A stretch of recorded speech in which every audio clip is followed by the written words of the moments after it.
Assalamualaikum warahmatullahi wabarakatuh.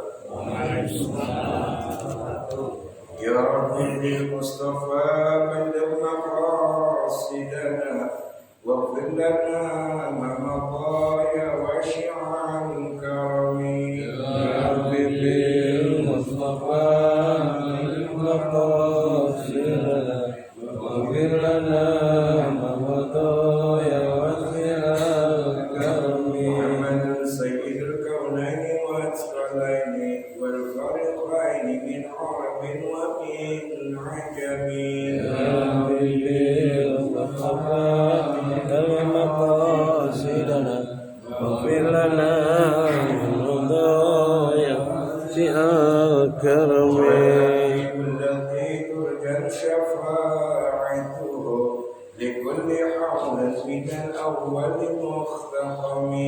Ya Rabbi bil Mustafa balligh maqasidana waghfir lana ma madaya wa syi'al karami. مولاي صل وسلم دائما أبدا على النبي وعلى البيت كلهم. Ya Rabbi bil Mustafa balligh maqasidana waghfir lana ma madaya wa syi'al karami. اللهم صل وسلم وبارك عليه وعلى آله. الفاتحة لله سيدنا وحبيبنا وشفيعنا رسول الله محمد بن عبد الله وآله وصحبه وأزواجه وذريته ومن بيته ثم إلى أرواحه والأولياء والشهداء والصالحين والصحابة أجمعين والراشدين أبي بكر وعمر وعثمان وعلي وتابعين تابعين وعلى الأمين وعلى الصالحين والمخلصين وجميع الملائكة المقربين خصوصا سادتنا الشيخ محمد بن عبد الله ثم إلى روح شمس الدين أبو عبد الله محمد بن أبو بكر بن أيوب بن سعد بن حفص وأصولهم وفروعهم أن الله يرضي درجتهم في الجنة ويكثر مثوبتهم ويضاعف حسناتهم ويفوزون بجاههم ويرفعون بهم ويهم عنيد ببركاتهم وسرهم وأنوارهم وعلمهم ونفعتهم في الدين والدنيا والآخرة شر الله لنا ولهم. الفاتحة. أعوذ بالله من الشيطان الرجيم. بسم الله الرحمن الرحيم. الحمد لله رب العالمين الرحمن الرحيم مالك يوم الدين إياك نعبد وإياك نستعين اهدنا الصراط المستقيم صراط الذين أنعمت عليهم غير المغضوب عليهم ولا الضالين. إن الحمد لله نحمده ونستعينه ونستغفره ونعوذ بالله من شرور أنفسنا ومن سيئات أعمالنا من يهد الله فلا مضل له ومن يضلل فلا هادي له. أشهد أن لا إله إلا الله وحده لا شريك له وأشهد أن محمدا عبده ورسوله لا نبي بعده. سبحانك لا علم لنا إلا ما علمتنا إنك أنت العليم الحكيم. رب اشرح لي صدري ويسر لي أمري واحلل عقدة من لساني يفقهوا قولي. ربنا آتنا من لدنك رحمة وهيئ لنا من أمرنا رشدا. ربنا زدنا علما الصالحين. ربي أعوذ بك من همزات الشياطين وأعوذ بك ربي أن يحضرون. صدق الله العظيم. اللهم صل وسلم على سيدنا وحبيبنا وشفيعنا ومولانا محمد وعلى آله وصحبه ومن تبعه بإحسان إلى يوم الدين. أما بعد. Hadirin jamaah yang dirahmati Allah Subhanahu wa taala. Senantiasa bersama-sama memanjatkan rasa puja dan bersyukur kita kepada Allah. Hari ini kita diberikan kemudahan oleh Allah melangkahkan kaki dari rumah menuju masjid-masjid Allah, musalla-musalla di mana azan subuh dikumandangkan, sehingga Allah memilih kita hamba-hambanya yang dipilih untuk bisa menghadiri panggilan Allah salat subuh berjamaah, yang kemudian tidak langsung pulang setelah sholat subuh, tetapi karena Allah saking masih mencintai hambanya, dia tetap masih bertahan duduk di majelis ilmu, mendengarkan kajian-kajian dalam pemahaman agama yang benar. Kita mentadaburi ayat-ayat Allah, hadis Nabi sallallahu alaihi wasallam yang insyaallah dipandu dalam kitab Ad-Dawa yang ditulis oleh Imam Ibnu Qayyim Al-Jauziyah. Salawat beserta salam semoga tetap tercurahkan kepada Nabi kita, suri tauladan kita, qudwah kita, Nabi Muhammad sallallahu alaihi wasallam beserta para keluarganya dan para sahabat-sahabatnya. Dan mudah-mudahan kita selaku umatnya pun juga tercurahkan salawat beserta salam ini sehingga kita termasuk hamba-hamba Allah dari umat Nabi Muhammad yang kelak akan mendapatkan syafaatnya di yaumul kiamat nanti. Amin ya rabbal alamin. Jemaah yang dirahmati Allah Subhanahu wa taala, pada hari ini kita akan menyampaikan bab tentang menyikapi Al-Quran dan Sunnah Nabi Sallallahu Alaihi Wasallam dengan keimanan yang yakin, seyakin-yakinnya. Ada sebagian orang yang memiliki sifat keliru dalam memberikan kesimpulan tentang agama Islam. Ada yang berpandangan Islam itu yang penting mengamalkan semua perintah Allah dan meninggalkan apa yang menjadi larangannya.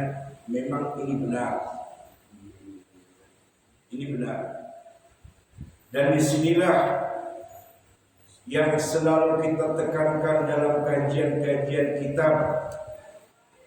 Yang dahulu kita mengkaji Al-Kabair tentang membahas mengkupas tuntas tentang dosa-dosa besar. Dan sekarang kita membahas tentang kitab Ad-Dawa bahwasanya perhatian untuk memperbaiki masalah keyakinan akan keimanan kita pada qalbu kita, bagaimana kita bersikap terhadap berita-berita yang Allah sampaikan di dalam ayat-ayatnya dan hadis-hadis Rasulullah SAW, untuk bagaimana kita mengimani kabar-kabar dari Allah dan kabar-kabar dari hadis-hadis Nabi SAW dengan secara benar dan penuh keyakinan kabar yang kita dapati dari Allah maupun dari hadis Nabi SAW.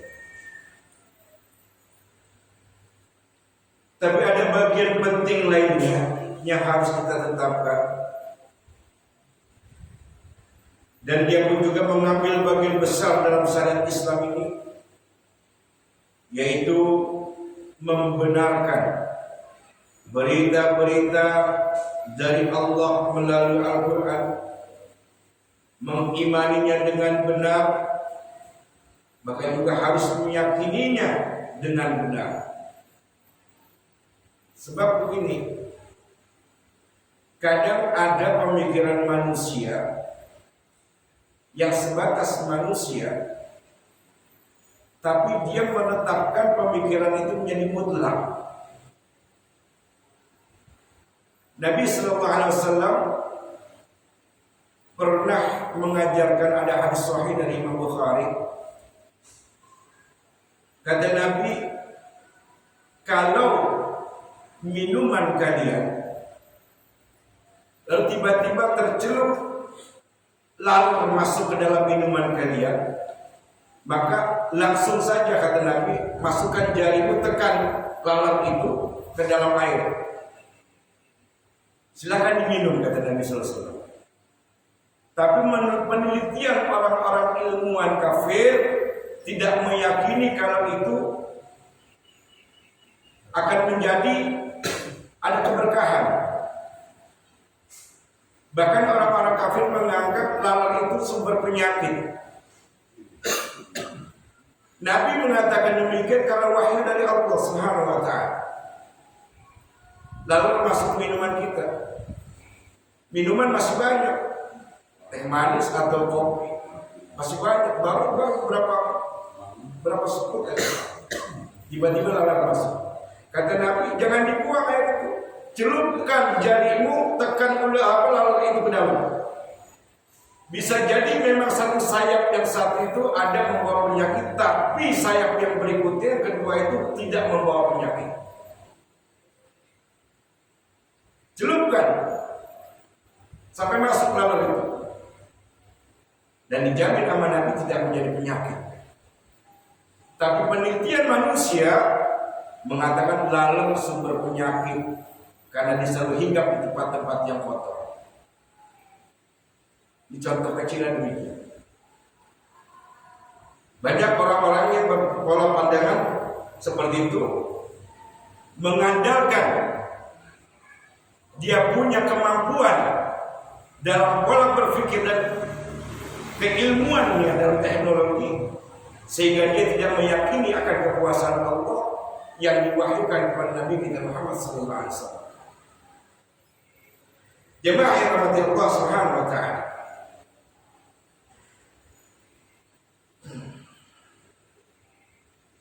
Allah Subhanahu wa taala berfirman, A'udzu billahi minasyaitonir rajim, wa yakfur bil imani faqad habita 'amaluhu wa huwa fil akhirati minal khasirin. Barang siapa yang mengingkari keimanan, tidak membenarkan keimanan, tidak meyakini dengan benar keimanannya yang sesuai dengan apa yang Allah dan Rasulnya kehendaki, maka sungguh bagi orang tersebut adalah orang yang mengingkari keimanan, sungguh menjadi gugur amal-amalnya, kata Allah, tertolak amal-amalnya, dan di akhirat dia akan menjadi manusia yang merugi. Tidak meyakini ketika dia baca Quran dibaca sebatas dia baca, namun dia nggak mentadabburi Quran, ayat-ayat yang dibaca, dia tidak renungkan dengan sebaik-baik iman, maka sebatas seperti membaca koran. Kadang-kadang kita kalau baca koran aja kita renungin permasalahan yang ada di koran yang kita baca. Kenapa kalau kita baca Quran itu kita tidak mentadabburi, kita tidak memahami? Kenapa kita tidak untuk merenungi ayat-ayat yang kita baca? Sehingga inilah banyak orang yang baca Quran, banyak orang-orang penghafal Quran, banyak orang-orang yang senantiasa dia selalu baca Quran, tetapi terhadap keimanan dan keyakinan akan takdir Allah dia masih ada keraguan. Kan kata Allah, "Dzalikal kitabul la raiba fihi." Jangan ada keraguan di situ terhadap Al-Qur'an. Enggak boleh ada keraguan. Karena Quran merupakan petunjuk yang nyata, sebaik-baik petunjuk bagi manusia, maka jangan ada keraguan terhadap Al-Qur'an. Itu kan kata Allah demikian, katakan. Kadang manusia ketika diuji oleh Allah, ketika ditegur oleh Allah, keluh kesah dia. Keluh kesah. Tapi giliran mendapatkan nikmat, lupa kepada Allah. Ini sifat manusia. Mendapat nikmat, lupa sama sekali. Tapi kalau dalam keadaan susah, wah sholatnya luar biasa, lama gerakan-gerakan, sujudnya lama, baca doanya lama, baca Quran setiap saat, lagi dalam keadaan susah. Setelah itu, setelah dia sholat, setelah dia baca Quran, tapi dia tidak menyikapi takdir yang Allah turunkan pada dia dengan sebaik-baik iman, timbul keluh kesah. Ya Allah, berat amat sih cobaan. Kenapa saya doang sih yang dikasih begini? Yang lain kan juga banyak hamba. Yang gak sholat dikasih harta banyak. Yang gak sholat kerjanya enak. Saya yang sholat mulu, yang baca Quran mulu, yang ngaji mulu, kok susah mulu ya Allah. Keluh kesah. Berarti engkau tidak adil kepada aku ya Allah. Sampai dia berucap demikian lisannya. Dia gak sadar, dia gak yakin bahwasanya setiap takdir yang Allah turunkan kepada dia dalam bentuk susahan, sebetulnya itu ada dua versi. Yang pertama bisa jadi itu sebagai pengguguran dosa bagi orang-orang yang beriman. Bisa jadi Allah akan mengangkat derajat dia ketika dia sabar menghadapi ujian-ujian yang Allah berikan. Seharusnya kan orang-orang yang benar-benar beriman dan yakin kepada hal yang gaib, yakin kepada takdir Allah, perbanyaklah kalimat doa raditu billahi rabba wa bil islam dinan wa bi Muhammadin nabiyya wa rasulah. Perbanyak doa itu. Raditu billah. Ya Allah, aku ridha Engkau sebagai Tuhan. Aku ridha Islam sebagai agamaku. Aku ridha Nabi Muhammad sebagai Nabi. Perbanyak kalimat doa.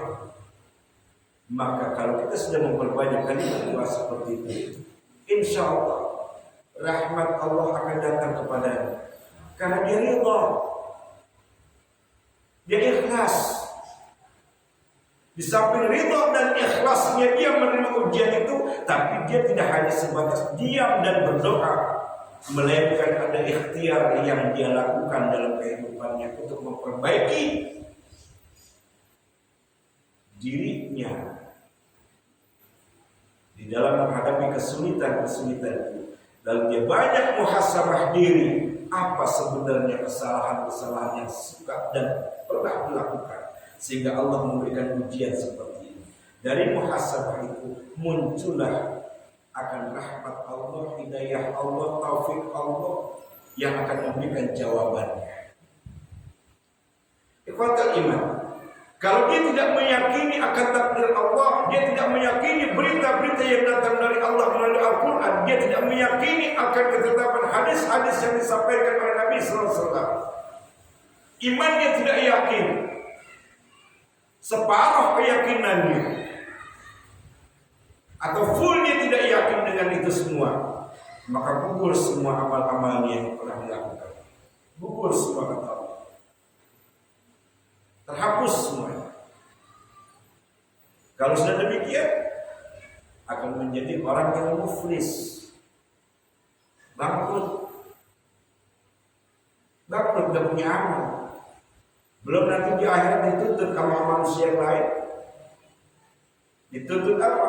Mungkin kita pernah punya dosa sama orang lain. Ketika dia nuntut di hadapan Allah, kita udah bangkrut, nggak punya perbekalan amal.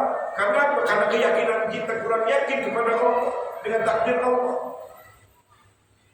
Akhirnya menjadi manusia yang khasirin, merugi.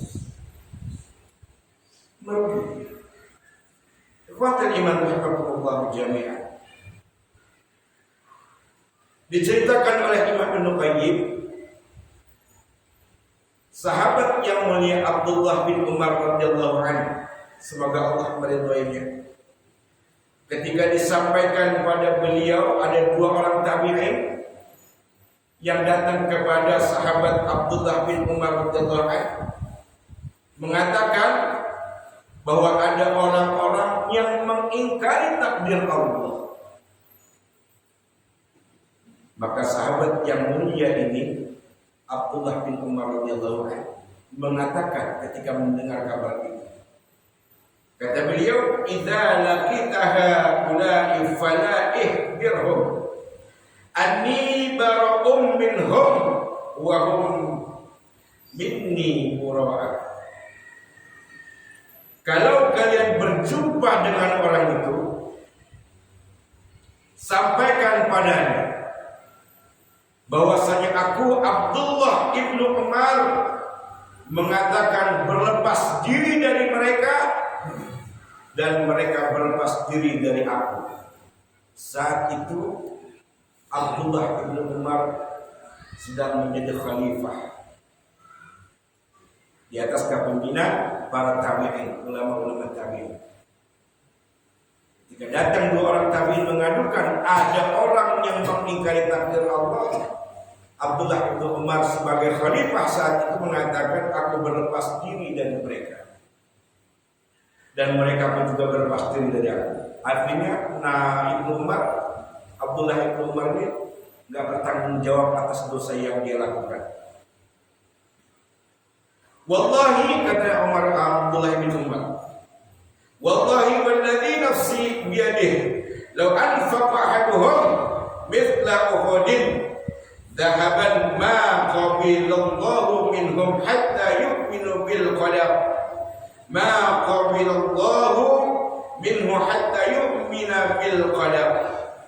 Demi Allah, kalau salah seorang dari mereka itu misalkan berinfak, bersedekah dengan sedekah yang banyak, meskipun sedekahnya sebesar gunung Uhud, maka Allah tidak akan menerima sedekahnya itu sampai dia mau mengimani takdir yang Allah turunkan padanya dengan pemahaman dan keimanan yang benar. Tapi kalau dia masih tetap mengingkari takdir Allah, sedekahnya, infaknya meskipun sebesar gunung Uhud, Allah tidak akan menerima sedekahnya. Demi Allah, kata Abdullah bin Umar.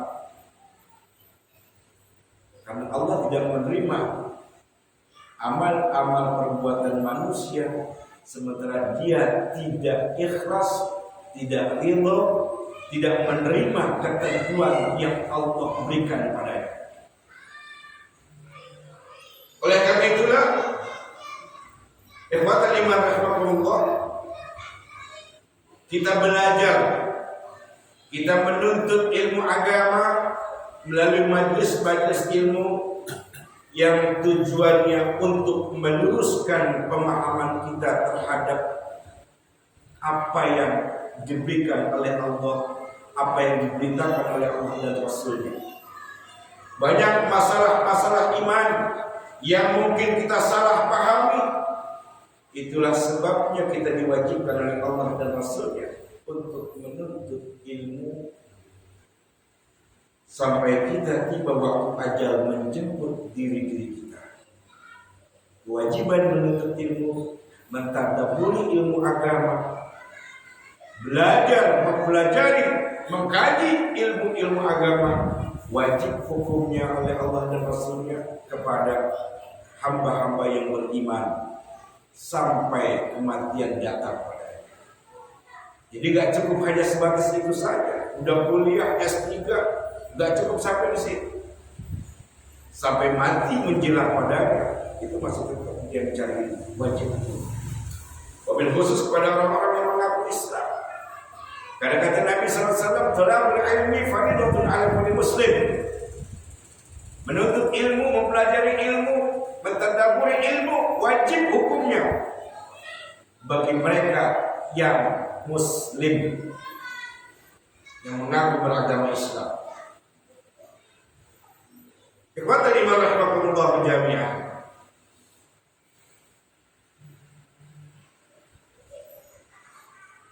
Diwajibkannya kita menuntut ilmu itu agar ketika nanti, ketika kita dipertemukan oleh Allah yaumul hisab, kita membawa diri dengan pemahaman ilmu yang benar terhadap Allah Subhanahu wa ta'ala, bukan ketika kita masih dalam keadaan bodoh. Bertemunya kita nanti oleh Allah, dipertemukannya kita oleh Allah Subhanahu wa ta'ala yaumul hisab, kita menghadap Allah dalam keadaan kita memiliki ilmu yang kita senantiasa belajar, yang kita senantiasa hadiri di setiap majlis-majlis ilmu. Dan kita yakin terhadap ketentuan-ketentuan Allah, meyakini semuanya itu dengan keimanan yang benar. Jemaah yang dirahmati Allah Subhanahu wa taala. Kata Allah Subhanahu wa taala, "Innamal mu'minuna alladziina aamanu billahi wa rasulihi, tsumma lam yartabu." Hanyalah orang-orang yang beriman, yaitu orang-orang yang membenarkan imannya kepada Allah dan Rasul-Nya. Kemudian mereka tidak ada keraguan di dalam urusan imannya.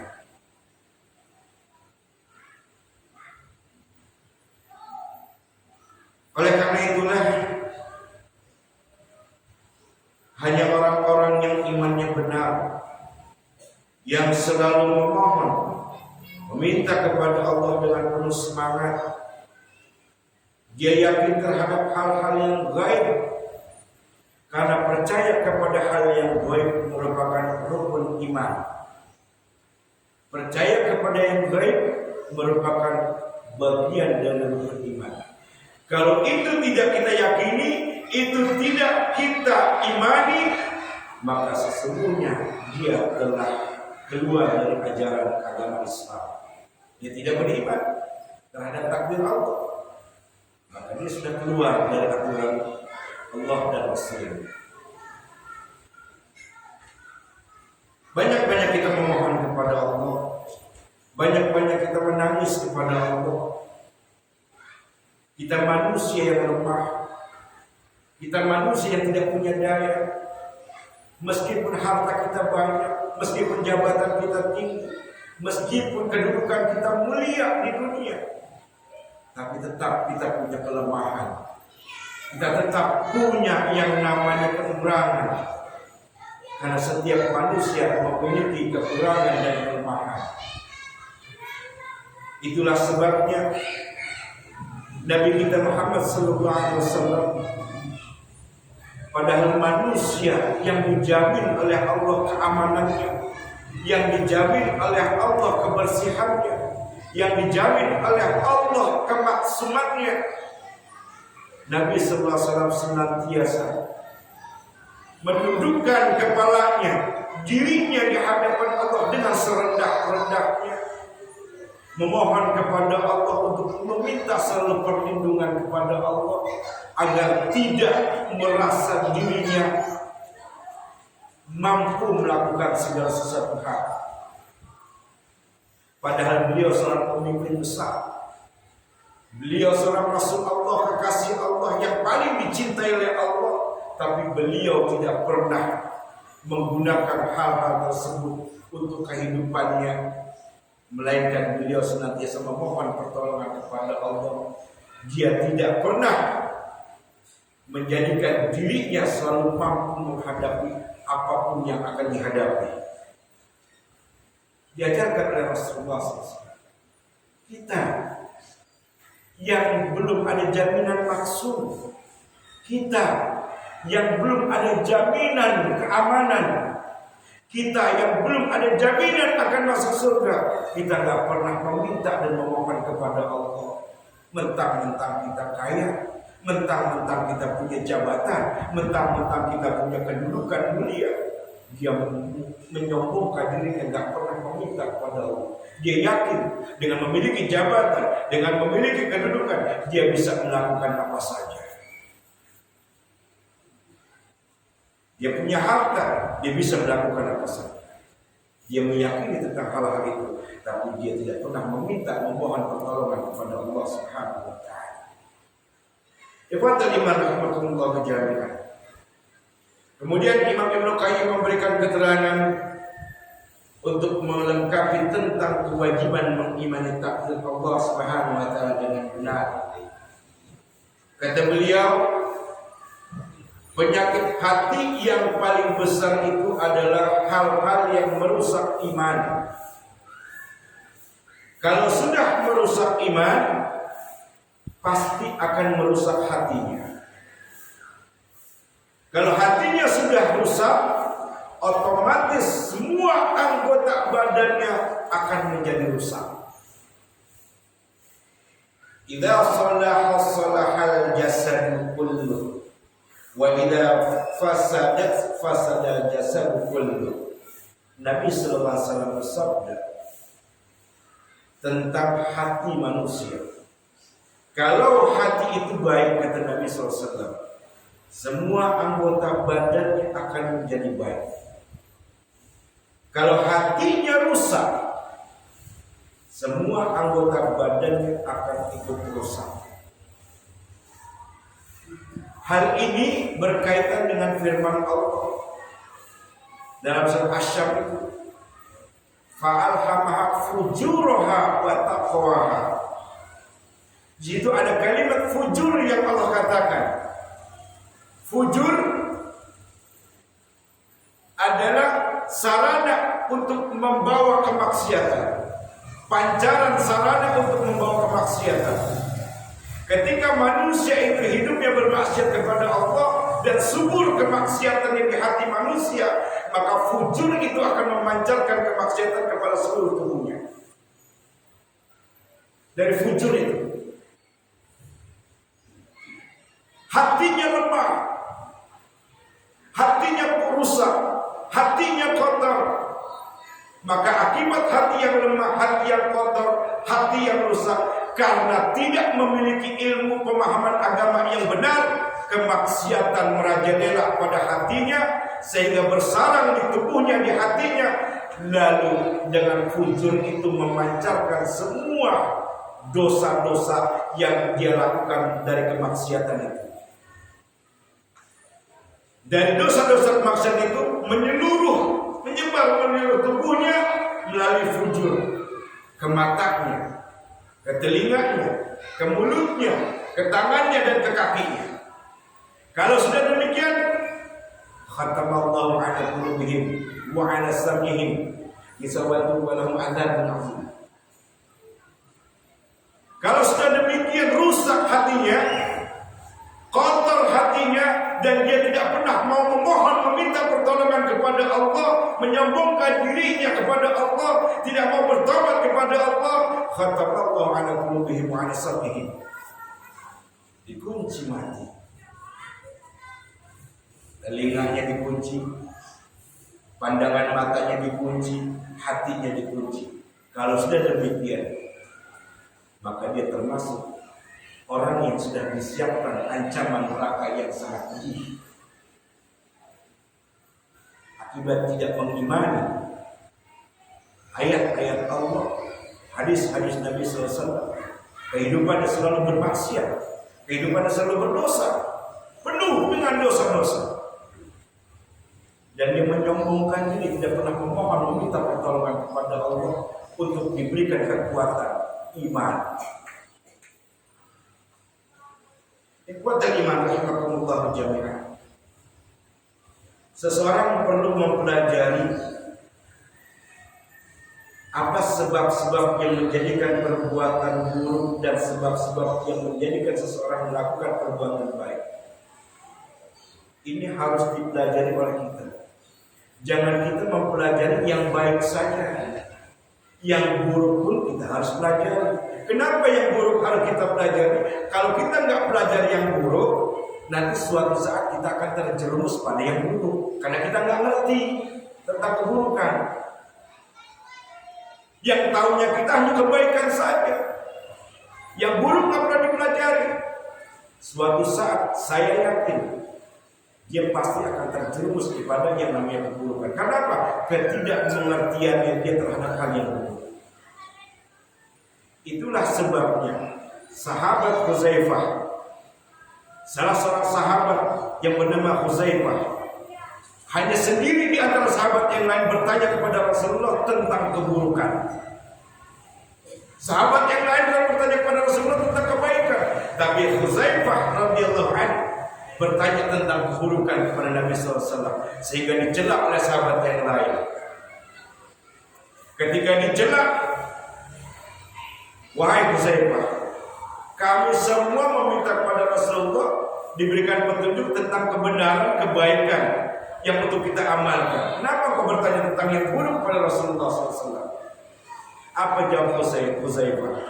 Wahai sahabat-sahabatku, apa yang kalian pernah tanyakan kepada Rasulullah, aku sudah praktekkan dalam kehidupan sehari-hari.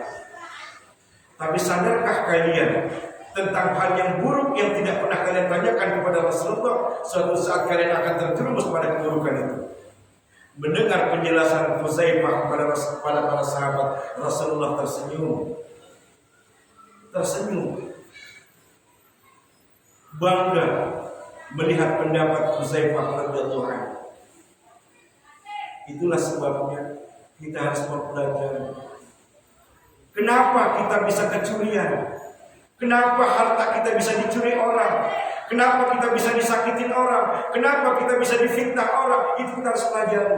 Mungkin ada sebab-sebab yang pernah kita lakukan kepada orang lain merupakan hal yang buruk buat orang lain. Kita hanya bisa menilai keburukan orang lain, tapi kita tidak pernah bisa untuk menilai keburukan diri kita sendiri. Yang kita perhatikan kebaikan kita aja, tapi keburukan kita nggak pernah perhatikan. Hanya orang lain aja keburukan yang kita perhatikan. Ini keliru, salah. Dalam pandangan Islam tidak demikian. Banyak-banyaklah introspeksi keburukan pada diri kita. Insya Allah dengan memperbanyak introspeksi keburukan pada diri kita, insya Allah hidup kita akan aman. Insya Allah hidup kita akan penuh dengan keridhaan Allah Subhanahu wa Ta'ala. Dan insya Allah kita tidak akan terjerumus pada namanya keburukan dalam kehidupan kita sehari-hari. Allah a'lam bishawab. Mudah-mudahan ini bisa bermanfaat bagi kita. Mudah-mudahan ini bisa kita jadikan amalan dalam kehidupan kita sehari-hari. Mari kita yakini berita-berita yang datang dari Allah melalui Al-Quran maupun berita-berita yang datang dari hadis-hadis Nabi SAW dengan keimanan dan keyakinan yang benar, sebenar-benarnya iman, agar kita selamat, agar kita dianggap oleh Allah sebagai hamba yang soleh, hamba yang taat menjalankan perintah Allah dan Rasulnya. Dan marilah kita senantiasa selalu mengintrospeksi diri kita tentang keburukan-keburukan kita dalam sehari-hari yang kita lakukan. Jangan pernah mengoreksi keburukan orang lain, jangan pernah menilai keburukan orang lain, tapi koreksi dan nilailah keburukan diri kita sendiri. Insya Allah kita akan menjadi manusia yang mulia di mata Allah Subhanahu wa Ta'ala. Terima kasih atas segala perhatian. Mohon maaf atas segala kekurangan, dan al-fakir mohon ampun kepada Allah apabila masih banyak terdapat kekhilafan, kekeliruan dan kesalahan di dalam menerapkan materi-materi pelajaran ini. Dan al-fakir mohon maaf yang sebesar-besarnya kepada para jamaah sekalian apabila masih banyak kesalahan dan kekeliruan terhadap apa yang al-fakir sampaikan. Kurang lebihnya al-fakir mohon maaf sekali lagi. Sebelum kita tutup, mari sama-sama kita berdoa kepada Allah Subhanahu wa Ta'ala. Al-Fatihah. Alhamdulillah. Iya,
محبة أو جيرة أو صحبة والمسلمين أجمع آمين ربي يسمع فضلا وجودا منا لا باكتساب منا بالمصطفى الرسول نحظى بكل سر صلى وسلم ربي عليه عند الحق وآله وصحبه